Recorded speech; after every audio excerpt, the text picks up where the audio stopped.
And taking a new approach to protecting salmon-bearing rivers is the focus of a new pilot project near Harrison. Up until now, saving our precious salmon has been a crisis management process. Move in to clean things up when there's an emergency. But the new project will try to protect salmon habitat before things get bad.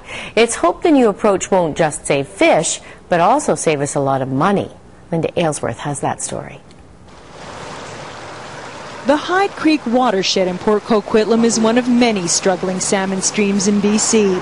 Growing urbanization has led to bank erosion, low water flows, and of course pollution, which was blamed for a devastating fish kill over the weekend.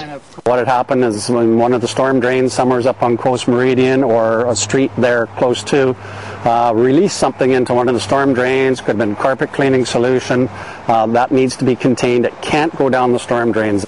Preventing the destruction of BC's salmon-bearing rivers, and in so doing, protecting our wild salmon runs, is the goal of Salmon Strongholds, a new pilot project announced at the Vancouver Aquarium today.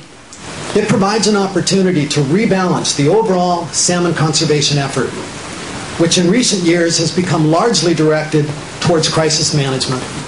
The program's already been adopted in Oregon, where wild salmon, reduced to 5% of their historic abundance, were first put on the endangered species list 15 years ago. As a result, we've invested large amounts of money in trying to restore our most endangered salmon populations. The investments total hundreds of millions of dollars a year. Despite this investment, no salmon have been removed from the Federal Endangered Species Act yet. That was the way it used to be. But when they looked at the Salmon Stronghold concept, they realized that spending all their money on the struggling salmon runs wasn't the best way to go. One of the critical mistakes that we've made is not anticipating the threats to our remaining healthy runs and focusing all of our investment on our most threatened populations. BC's wild salmon may not be as endangered as Oregon's, but they are in serious trouble, which is why the Salmon Stronghold approach will be tried as part of a 6-month pilot project on the Harrison River in the Fraser Valley.